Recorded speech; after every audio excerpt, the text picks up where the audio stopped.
زندہ باد زندہ باد پاکستان زندہ باد پاکستان زندہ۔ آج دنیا آ کر ففتھ جنریشن کی بات کر رہی ہے کہ ذہنوں کو متاثر کر کے قوموں کے اندر انتشار پیدا کیا جاتا ہے، لڑائی پیدا کی جاتی ہے۔ اس وقت جو ففتھ جنریشن وار ہے اس کو 1400 سال پہلے بھی رسول اللہ صلی اللہ علیہ وسلم نے بیان فرمایا کہ اب ہم سے یہ مخالفین ہمارے لڑیں گے کس میدان میں؟ فرمایا یہ اب پروپیگنڈے کے محاذ پہ لڑیں گے۔ یہ الفاظ ہیں میرے نہیں، رسول اللہ صلی اللہ علیہ وسلم کے۔ اور فرمایا کہ ہمارے جو نو مسلم قبائل ہیں یہ ان کو ہم سے بدزن کریں گے، ہمارے حلیف قبائل کے کو ہم سے بدزن کریں گے، ہمارے لوگوں کو جو ہمارے آس پاس بستے ہیں ان کی اور ہمارے درمیان نفرتیں پیدا کریں گے۔ پہلا انفارمیشن ڈپارٹمنٹ یا پہلا ISPR جو رسول اللہ صلی اللہ علیہ وسلم نے بنایا وہ 4 افراد پہ مشتمل تھا۔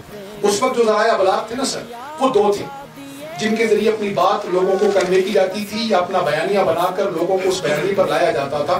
ایک تھی شعر و شاعری کے ذریعے اور دوسرا تھا خطابت کے ذریعے۔ رسول اللہ صلی اللہ علیہ وسلم نے 4 پہلے ISPR کے ڈائریکٹر، ڈپٹی ڈائریکٹر اور دیگر افسران میں لیٹسٹ لینگویج میں سمجھاؤں تاکہ ہمارے یہاں لوگوں کو یہ بات سمجھ میں آئے کہ یہ پیشہ کتنا مقدس ہے اور کتنی اہم ذمہ داری ہے۔ امام جعفر صادق رضی اللہ تعالیٰ عنہ نے فرمایا کہ کسی کو فکری طور پر گمراہ کر دینا اسے قتل کر دینے کے مترادف ہے، اور کسی کو فکری طور پر درست رہنمائی دینا یہ اسے زندگی بخشنے کے مترادف ہے۔ تو سر یہ جو لوگ یہ کام کر رہے ہیں، قوموں کے اندر سے انتشار اور افتراق کو، نفرتوں کو ختم کر رہے ہیں، یہ قوموں کو زندگی بخشنے، کیونکہ یہ تو رسول اللہ صلی اللہ علیہ وسلم کا بنایا ہوا ڈپارٹمنٹ ہے۔ چنانچہ 4 صحابہ منتخب ہوئے سر۔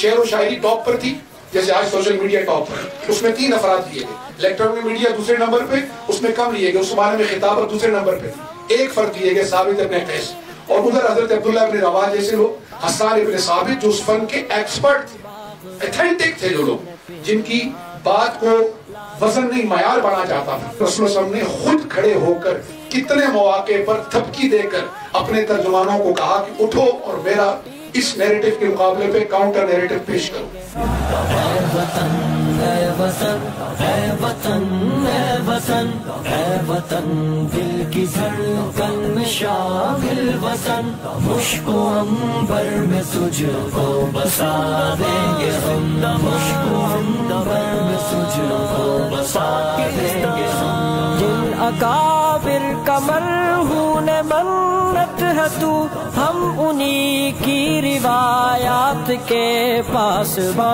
وقت آنے پہ تاریخ دہرائیں گے، تیرگی کا مٹا دیں گے نام و نشان۔